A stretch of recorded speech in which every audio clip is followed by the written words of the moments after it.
Swimming like a shark in a shrimp tank. Big fish, small pond in the shrimp tank. Welcome back to another episode of the Shrimp Tank. We come to you virtually from Seattle and the entire Pacific Northwest. Listen, if you want to learn how to start, grow, or run a successful business, you, my friend, are in the right place. This is where we say street smarts and book smarts collide. Hello again, everyone. I'm Dan Whedon, and I'm joined today, post-Thanksgiving, by the incomparable Michelle Baumberger. Our guest today, I'm really excited about this. Those of you who know me know I love my bourbon. Our guest today is Nathan Kaiser. From tech maven to bourbon savant, Nathan Kaiser swapped algorithms for alchemy to create Seattle's very own Two Bar Spirits. Now, the name Two Bar, I could tell you what it's going to do, but we're going to have where it came from, but I have Nathan do that. So stay tuned for that. Listen, when Nathan's not distilling the essence of Seattle into every bottle, he's wrangling something a tad livelier than livestock, his trio of spirited young lads. And though he's a fan of the sail and the slope, these days he's more likely to be caught in the spirited storm of family life and the flourishing world of fine spirits. We are excited to learn all about that and about the fantastic distillery. Nathan, welcome to the show. We will be with you in just a minute. Everyone, listen, you know the drill. You can find us wherever you get your podcasts. We are the #3 ranked entrepreneur podcast on iHeartRadio. We're on Apple Podcasts, Google Podcasts, Spotify, SoundCloud, Stitcher, and YouTube. I like to say we are ubiquitous.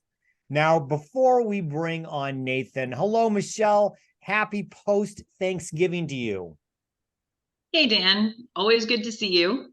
You know, we skipped I think we've made this a habit. It seems like Wednesdays are 5 Wednesdays and in November. We just skip Thanksgiving and see you at the end of the month. Hope you had a good one. Yeah, I think I made the nearly perfect Thanksgiving dinner this year. So, oh, okay. I was going to say something else. But okay. Really quick. What was it? I have to hear this. No, it was more the technical aspects of everything coming at exactly the right time, exactly the right temperature on the table. That to me is the magic of the meal, is all the timing. Oh, good. Now, did part of that include any libations, any spirits? Mostly wine for Thanksgiving, okay. And then kind of the after party would be the proverbial bourbon or port. Well, you know, we were over at my daughter and son-in-law's with all the kids, and I had purchased a few months ago. I found this whiskey, the bourbon, that looked pretty good. I liked really, quite frankly, I purchased it because I loved the label and the name, and that's what we have when I'm over at his house. When I was doing prep for today's show, something caught my attention. It was the bottle. It was the same one. This is terrible radio, but you can see right here, I have got made by Nathan Kaiser, Two Bar. And look, it's literally almost gone. And I looked at the website and said, oh, I've seen that brand and label before. And then I looked in the back and says, yeah, sure enough, approved by Nathan Kaiser, founder. It's like, I'm seeing Nathan. So I brought bourbon with me. Nathan, before we introduce you, I'm going to tell you, for those who can't see, I am opening up and pouring the end of this bourbon. I'm going to have it here. So anybody else, Michelle, pop open whatever you've got there. We're full. Michelle, say something so people can see you.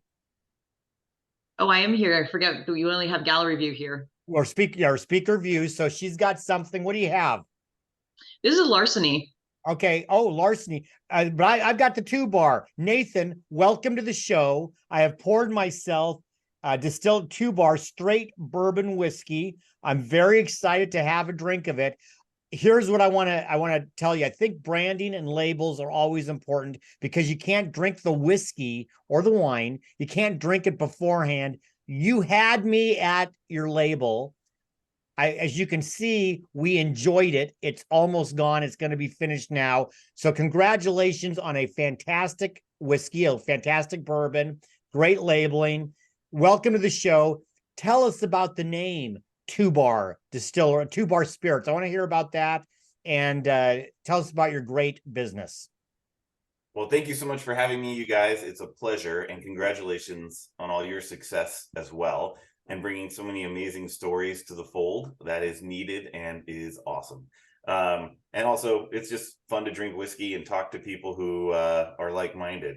And I'm really glad you like that bottle. My kid's orthodontist is even more happy about it. So I appreciate that. I think he's driving a new car with every bottle that I sell.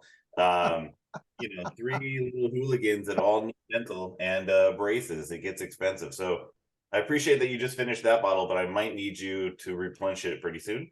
And yeah, we'll make that work, Nathan. That's not going to be a problem. I'm happy to tell you where to get it. But yeah, so thank you so much. This is a labor of love and a passion of mine.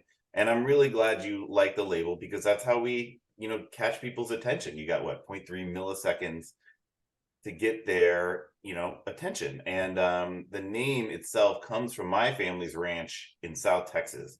I'm a South Texas transplant here to the Northwest. I've been here a long time. I met a lady and I was like, hey, do you want to move to South Texas? And she said, no. So I happily and very contentedly living in the great Northwest. And as I tell people, I'm a born again Seattleite. I drive slow in the left lane, forgot how to merge, and vitamin D deficient. And I think bourbon helps with all of those, not with the driving, just to be very clear. Right. Yeah. We'll clear that up right away. We have an attorney present as well. That's perfect. That's great. That's all we need to know. But the name Two Bar, like I said, comes from my family's ranch in South Texas, settled and homesteaded around 1860 by my great grandfather. And the name, the Two Bar, is a play on the original cattle brand. And it's kind of a gift that ranch is still in the family. My father and mother they live on it now. And I try to take my boys down a few times a year. It's like you actually have a little painting of it above my right shoulder. And then there's another one here. It's about a half mile from the road named Kaiser Adams Road to the house. And it's just gorgeous. It's beautiful. So this is my homage to that family heritage and history. And my cat is going nuts right now, so I apologize. Always something, So I mean, I'm curious about kind of your journey from tech to distilling. Like, talk about like that decision. That's a big difference. How did you get there?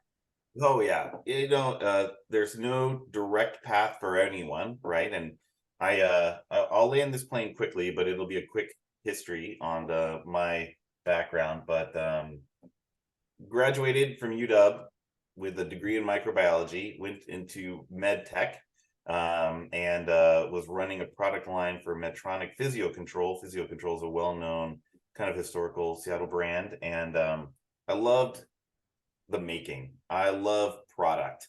But as a young guy, I got seduced by this thing called technology, and in medical, we were working on these products that may never see the light of day in my lifetime. And I was like, this is lame. This is taking too long. I didn't have the patience to stand it out. And I jumped into tech and had a wonderful time. Lived in Austin, working on a kind of an early distributed computing model business, and then to New York, and then back here. But I never left the idea of making something. And really, I wanted to make something where I could be behind, and I wanted to build, right? And I could, really, like I said, pay homage to that family history and that heritage. And also, I get to be a lot more popular at parties than when I'm talking about med tech or moving bits around. The only time I've been beat at a party in terms of like coolness was by a freaking astronaut. Everyone's like, "Oh, you make whiskey for a living? Oh my gosh, let's talk to you." And then this lady was like, "Well, I'm an astronaut," and I just bowed down and exited the premises. Yeah, so I was, now 12 years into starting the business. And I was the CEO of a tech company called Blue Box Group, and having a lot of fun there. But, there's something just rewarding about building a company from scratch and then meeting new people and learning they have a bottle on their back bar, mostly empty, which is the best kind of bottle in my mind. And like, that's just, you can't recreate that, right? And then the secondary aspect that I really love is, like, in the summer, my boys are helping me bottle. They help in the process. They do a lot of cleaning up, and who wouldn't want more time with their family? And now it's, they're a key part of it. Them out there with the labels or the stickers and the shirts, they're not marketing to their friends, but they're definitely sharing how much they love the family business and what they get to do. So I'm showing, because I didn't get to see, I've got my whiskey extravaganza glass here with the rest of my 2-bar bourbon whiskey, which I'm going to finish off here in a second. But you mentioned something about patience. I heard you say, Nathan, that you didn't have patience. Bourbon has some patience. I mean, can you talk about the process? Because a lot of people may not know that this is not a fast function. There is a process to making bourbon, and there's patience involved.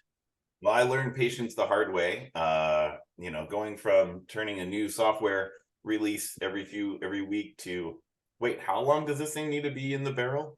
And we, kind of a fun thing that I brought from tech is the MVP concept, right? Minimum viable product, and also hyper efficiency.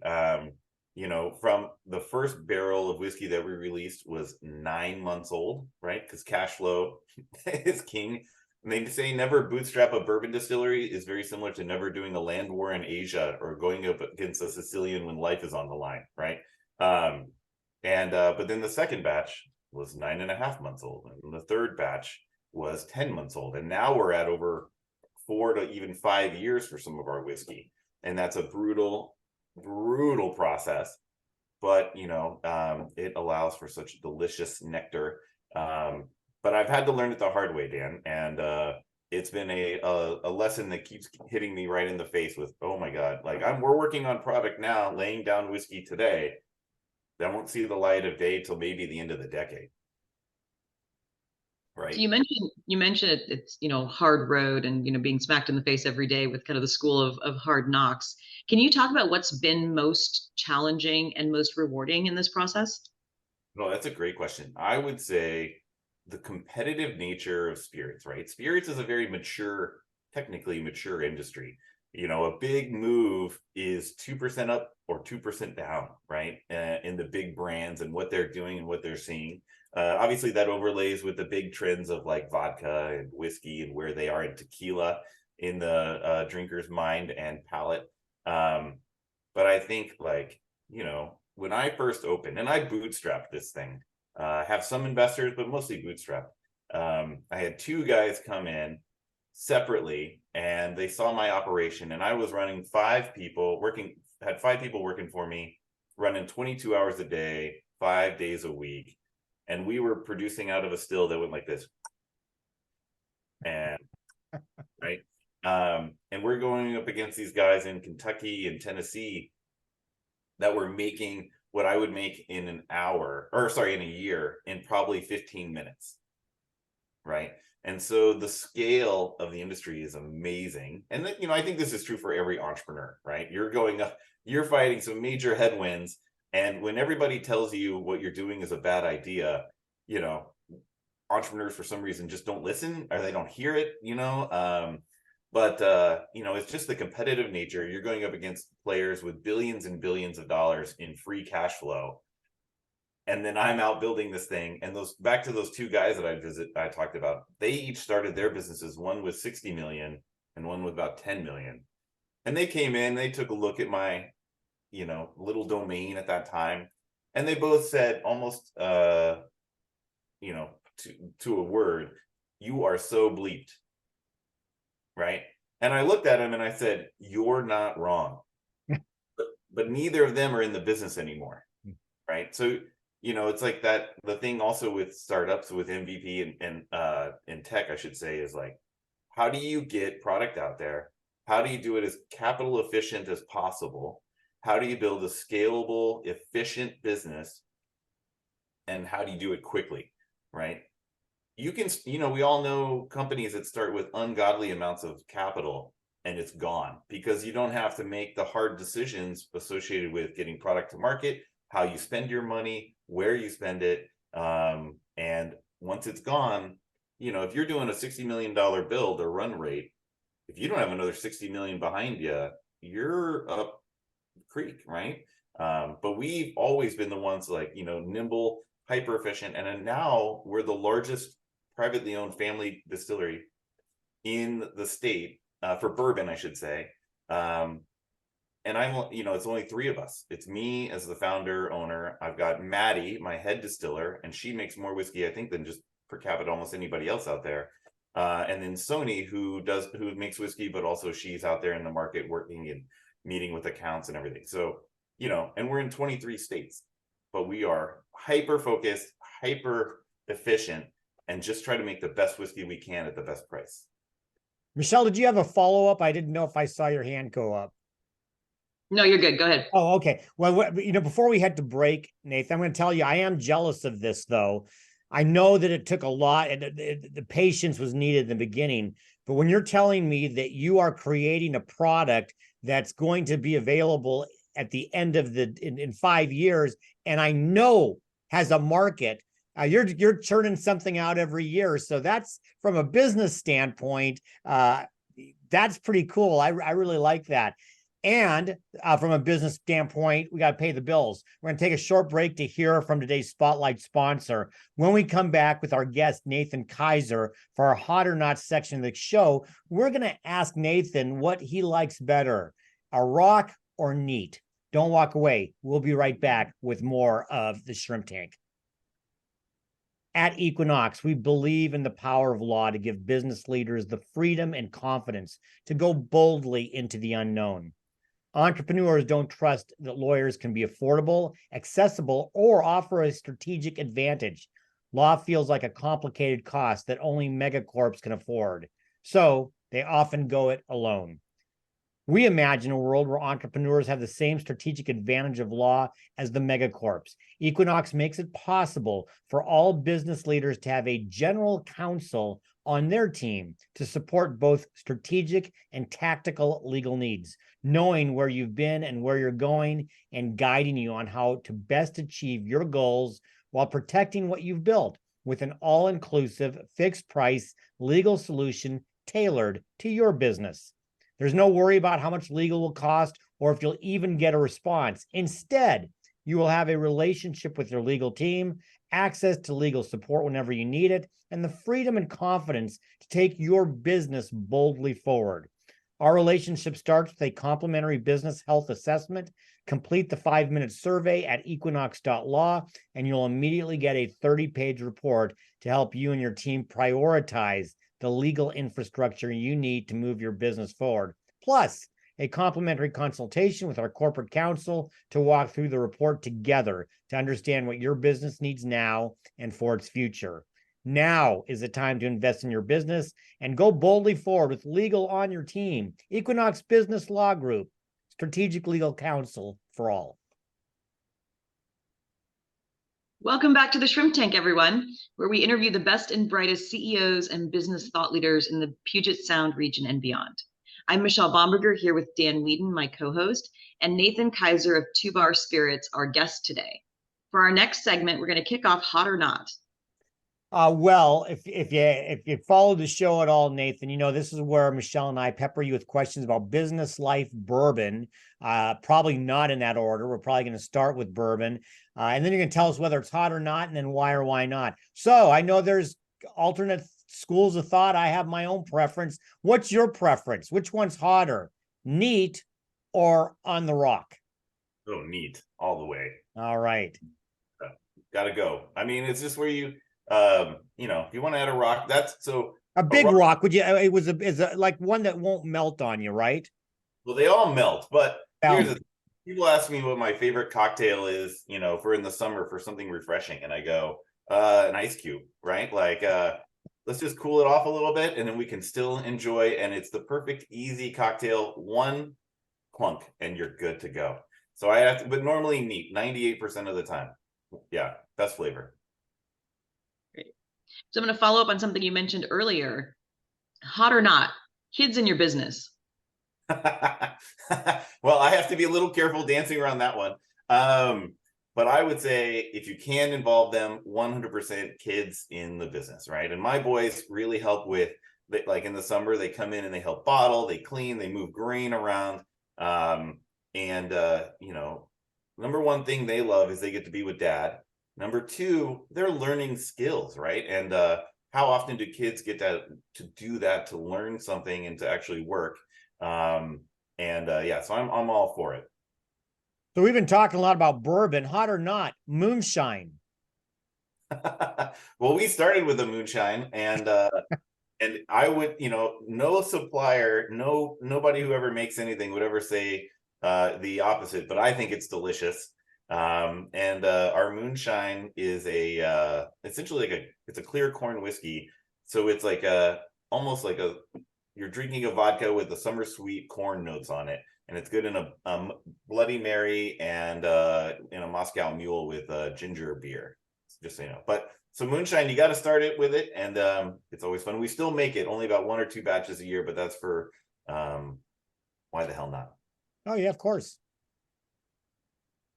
All right, hot or not, bourbon and food pairings. I would say that however you want to drink it, go to town. You know, I know it's a big thing. People love it, and you know, but the chefs are so much better at it than I. And you know, as a small business, the number one way to get out there is to work with great people that are doing different things. We work with a number of restaurants who pour our product. Like Tuta Bella has it in almost a lot of their cocktails. But then we also do things with like Spinnaker Chocolates, a new and wonderful chocolate company. They make their bourbon aged chocolate with it. And then we also Miss Yum on the macaroons. They're using our bourbon on some of that deliciousness. You know, so I'm a big fan of getting it out there for people to enjoy and determine whether they like it or not. So if you want to do it with a food pairing, you had me at hello. So I in doing preparation, not only did I find that I'd already consumed your bourbon, but I started playing around. You have a great Instagram account, Facebook. So I'm going to ask kind of an obvious question: social media marketing for a bourbon distillery. I mean, this is a very visual product that you have as well, isn't it? Oh, very much so. I mean, back to what you said with the label, and that's what stood out, right? So, you know, most businesses or many consumer, you know, CPG businesses are about branding, and you've got to have good branding in order to stand out, and you've got to find a way to reach out to your customers, and whether that's Facebook, Instagram, you know, I mean, I'm a little bit of a Luddite, so I'm always working at increasing our efficiency and getting out to the customers in better ways. I mean, I'm mill green now, right? So definitely a Luddite. You know, how do we do that? How do we get it out there? But how do we get that noticed, right? When you see that wall of whiskey and you as a consumer are like, no, don't, you know, how do you determine to pick a new, relatively new craft brand? And that's the only way to do it is to try to stand out, right? So we're the only ones that have incorporated the logo as the label, right? You know, because you're just trying to stand out a little bit, just a little bit, and that makes a huge difference. Like, you know, here's a little fun or crazy note about the industry is like, you know, the whole industry is in massive turmoil right now. Scotch is down 30%, and some big brands out of Kentucky are down like 17%, right? It's a free-for-all, and two bar is up. We're not, you know, in a very difficult market environment where consumers are worried about, you know, paying for the food. And as with 3 young boys, I know that experience well, but also the mortgage and stuff. So, you know, the premiumization that was happening in spirits is very not in a solid place right now. And so consumers are really having to make hard decisions. But in that market, we're actually up. And I think that's because of the branding. But you have to support the branding with quality and flavor, and you have to support it at the right price, right? And that we try to do all three. There's something, early on when Dan was reading your bio, obviously you're a creative person unless someone wrote that for you, because there was a whole lot of, creativity, I think, in that bio. So do you do most of the marketing as well as the production, or do you get a lot of help on the marketing side? Kind of how do you effectively do all four of those things that you mentioned? I do most all the marketing and the sales. Maddie, our head distiller, does most of the production.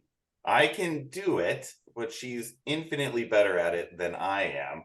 Like back in this is going to sound kind of weird, but back in the early days before they got to know her, all the big rigs that were delivering grain and barrels and supplies would be like, hey, do you want to, old school, right? Do you want to be on the forklift? And I was like, look, you are infinitely safer with her driving the forklift than me, you know?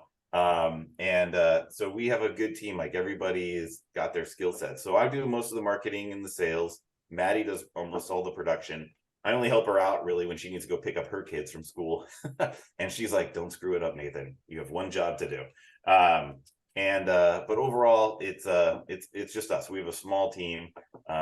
We have tried bringing on people to work directly with us. Not had much success. Maybe that's my management style. I don't know. I want to go to something you were just talking about, which actually surprises me a little bit. You talked about the market for things like Scotch, which I'm a Scotch drinker as well. I'm surprised to hear that it's down. I mean, I know during the pandemic, it felt like all liquor sales went up. Maybe it was the pandemic, and maybe that's part of where we are economy wise. I don't know.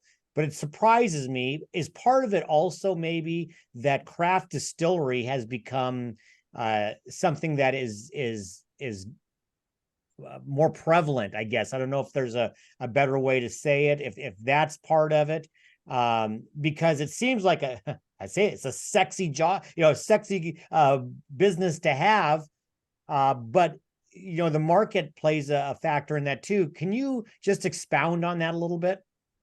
Yeah, that's I mean, I think everyone in the industry is trying to figure that out right now.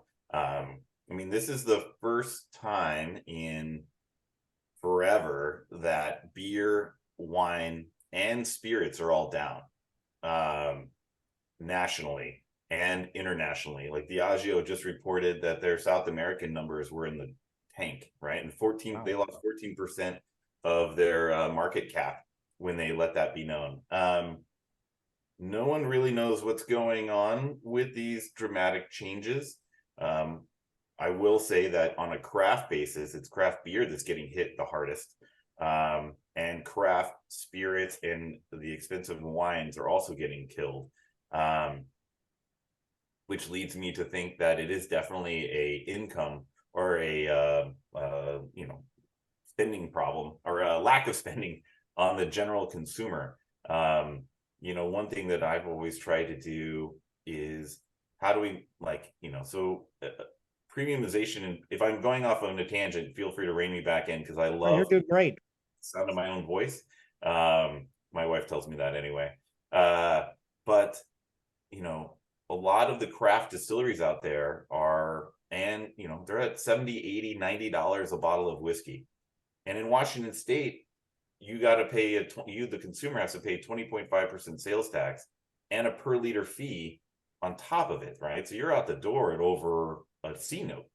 And I was like, I would love to charge as much as possible because I think it's worth it. However, like our straight bourbon whiskey, which is like in Trader Joe's and a lot of other places, is like $27 a bottle. And then our premiums should be lower, hopefully, than like $40 on the bottle, because you, the consumer, have the ability to choose from a smorgasbord of options. And if you're above a certain price point, people have to make a hard decision. And so a lot of the players in the market are really suffering because their price points are, I think, maybe too high. But that's supposition. That's a theory. We're still too early in this situation to figure out what is actually going on. Yeah, it feels like there's some demographic changes as well, as far as the consumption. You're seeing more of the non-alcoholic beverages kind of leading with certain demographics. That's pretty interesting.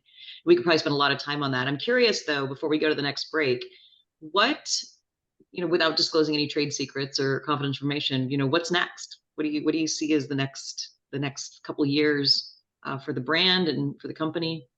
Yeah. So even with everything going on at a macro level, we're looking to expand our capacity, aka our production. I mean, now we're a rounding error compared to Kentucky, right? And I think the number I mentioned earlier was we make in a year what they make in 15 minutes. And I think I misspoke.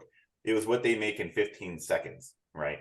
I mean, they're just making so much whiskey. Anyway, now we're making in a year what Makers does in about 2.5 hours, right? And we're looking to expand our production significantly by 20x. So we'd be making in about a year what they do in a day and a half. So moving on up. But I've always approached this a little differently. I am not looking to exit. I absolutely love this business, both the pros and the cons. That time horizon and the time value of money, Dan, that you were kind of referring to earlier, that's a killer. But we've worked it out and we have the efficiencies in place to execute upon it. So I want to keep doing this till I die. Like, that's how much fun this is, right? It's so fun.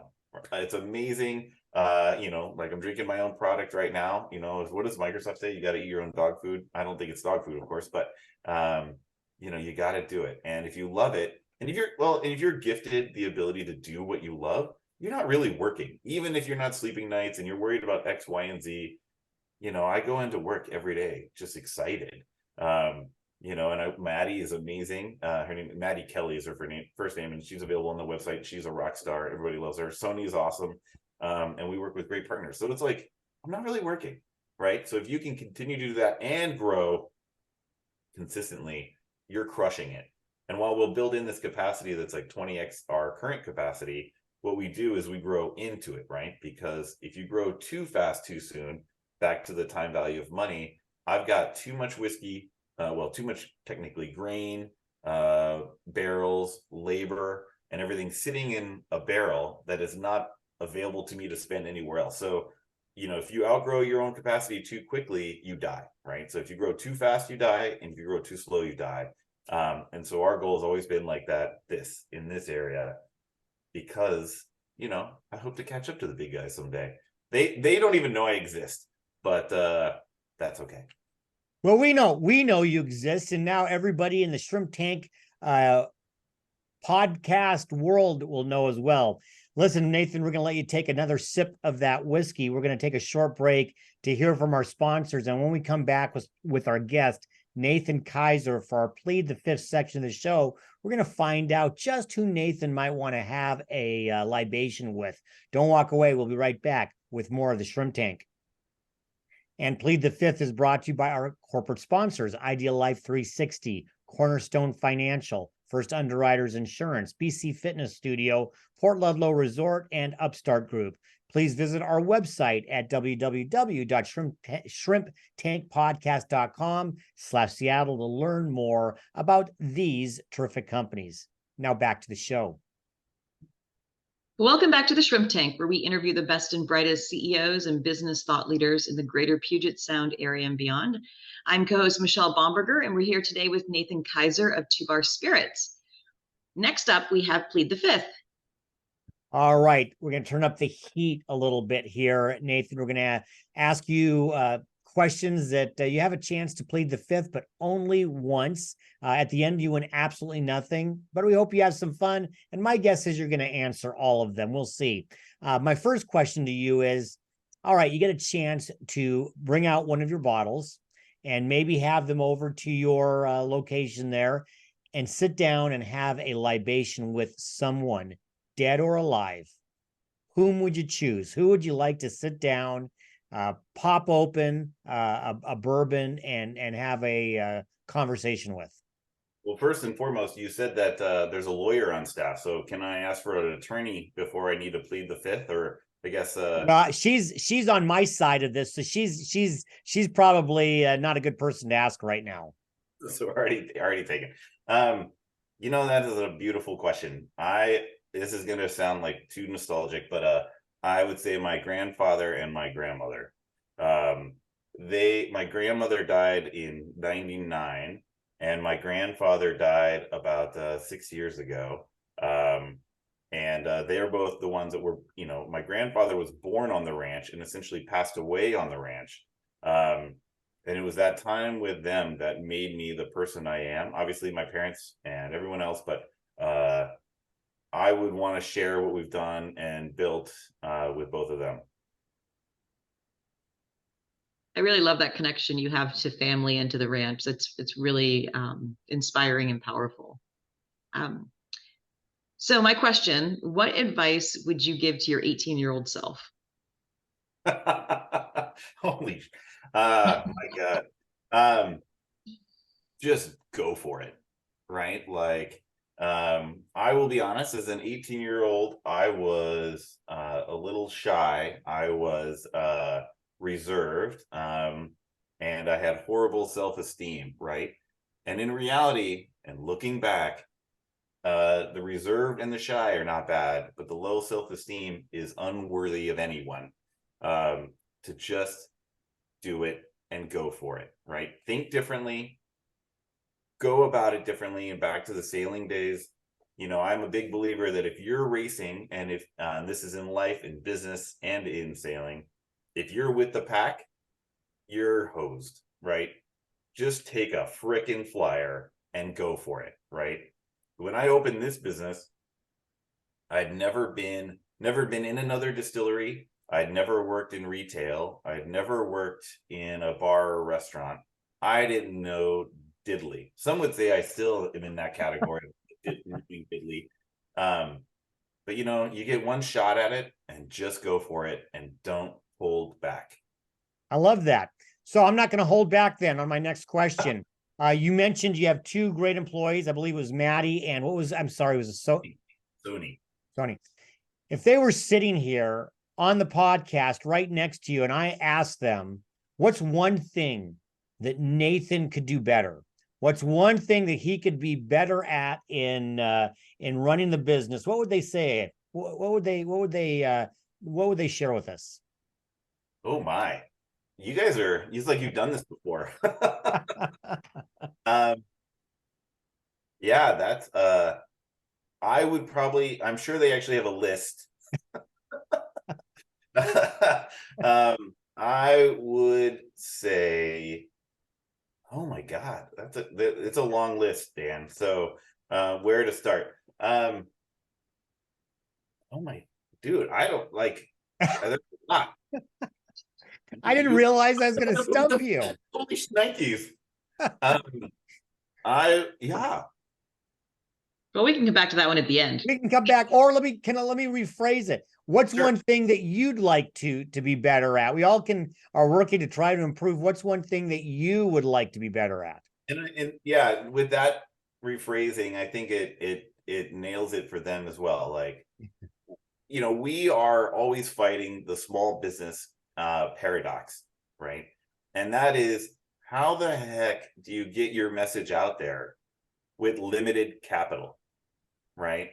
And I've tried everything. Advertising, this was not supposed to happen. Let's see here. And it's been super difficult, right? We're like that distillery out there that is doing very well and we're crushing it. But people are like, oh, I've never even heard about you, right? And so how do you get the word out there? How do you do what you're doing? And so people even know about you, right? I remember when I was living in Manhattan, having a great time. It was glorious. And I needed a haircut, right? And I walked down my stoop in the Lower East Side, and I was like, holy moly, there's a place that cuts hair. And I had no idea, right? And that is they didn't have good signage. They didn't really market themselves very well. And that's like every small business. Like, how the heck do you get your name out there, right? And how do you do it better with the capital you have? There's one quick example. When I opened, there were a number of distilleries that were plastered everywhere. on billboards, on buses, and a few of them are no longer even around, right? So if you're going to spend your capital, how do you do it effectively just to let people know you exist, right? I've even contemplated doing mailers and everything. And ultimately, if you are capital constrained, it comes down to word of mouth. And that is this kind of model, right? And if you do the hockey stick in my model, in being that we make it all from scratch, you're screwed, right? Because if we make every single drop of bourbon, like we buy all the grain from Eastern Washington, some from Idaho, don't hold it against me. That's just a little bit. We mill it, we mash it, we ferment it, we distill it, age it, and bottle it, right? And if I grow too fast, we're out of business. So I can't afford to go get too big too quickly. And so, what do you do? And the guys the distillers out there that have spent a lot of money on blanket advertising, radio, TV, they're gone, right? And this little distillery that no one thought possible, right? Those guys that were like, you are so bleeped. They're gone. They're out of it. But they started with a lot of capital. So that is the one thing I wish I could do better, more cost effectively, is how do I get my name out there most efficiently? Well, as a fellow entrepreneur and small business owner, I can 100% to relate to both the how do you scream it from the rooftops, and at the same time manage your capacity to be able to deliver if that works, right? So chicken and egg on that one. So I'm gonna but go ahead. Once you find that venue or that vehicle, then you start spending money on it. And I think we all know this too. Like, I used to work at big companies, right? Physio Control and AKA Medtronic, some big companies back when I moved back to Seattle. And the biggest death knell for a business is when someone who is new and like super engaged and excited comes in and like, hey, what if we tried this? I don't know why I did the ninja thing. Might be the bourbon. And then somebody inevitably goes, oh, we tried that, right? And you're like, that was 10 years ago, man. Like, things have changed. There's like social media now. But you got to try everything, but you can't pot commit until you know if it works or not. And very few do at scale. Well, Nathan, thank you so much for being a guest here on the Shrimp Tank today. For our listeners that want to get in touch with you or learn more about your product, how can they get more information? Oh, lovely. We are on online, twobarspirits.com, and so all the social medias, more than I can even realize or remember. And yeah, we're available in most of your local stores, so which is most important. Fantastic. And I think you said that you would offer a special discount to our listeners for the holidays. Yeah, up and through New Year's, just put in Shrimp Tank in the when you click to purchase online, and we'll give you guys a 20% discount. No, I am there right after this. So, and for all of our set it up. all right, well, this won't be live. So make sure you check out all of the replays at shrimptankpodcast.com/Seattle or wherever you get your podcasts, iHeart, Apple, Spotify, Stitcher, SoundCloud, and follow our social media pages on YouTube, Facebook, and Instagram. Nathan, first of all, thank you very much. We're going to get together at some point, and I'm going to have you sign. This was my first bottle. It's now empty. It was my first bottle of 2 bars. So I'm going to have you sign that, and it'll go on my collection. I think my wife believes I have too many collections of weird things going on, but that'll be added to that. Quick question. I just realized, do you have like tours? Do you have people come to your distillery? We do. We're down in Soto in South Seattle, and we do mostly tastings, but we usually throw in a free tour as well. So you do tastings. You have a place people can come do tastings. Great. Little tasting room, and it's super fun. You get to taste through the entire smorgasbord of products, mostly bourbon or whiskey related. Almost like 90% bourbon, but we do play a little bit. We have a single malt and a moonshine, back to your earlier question. And we love to have people try it and see what they think. Well, I think you're going to see me there. We'll make sure that we catch up. And I hope that now doing this podcast helps with the last thing you're talking about. Maybe you'll become a podcast star. Well, and I just want to say too, thank you so much for what you guys are doing, helping to share these stories of amazing people out there. And I don't count myself in the amazing category, just so you know. But like, sharing these stories and seeing what people are going through and building and their visions and the experiences makes it so valuable for everyone else. So thank you. Oh, thank you. That's very nice. Appreciate it. And Michelle, thank you again for being on the show. We'll see you. I think the next time I see you will be right around Christmas time. So we'll talk to you in a few weeks. Everybody, make sure you do what Michelle said. Like us on Facebook. You can live stream us, watch us live there. So get your podcast wherever you get your podcast. We are live streaming every Wednesday at noon, 12 p.m. Pacific time. Our next show will be on Wednesday, December 6th. Our guest will be Josiah Mokalu from Lucidity Media Group. I know Josiah really well. I think you're going to have a hoot listening to him. My co-host for that week will be Craig Swanson. In the meantime, be safe, be well, and be prosperous, because until next week, the shrimp is back in the tank. So long. I've been feeling like a shark in a shrimp tank. Big fish, small pond.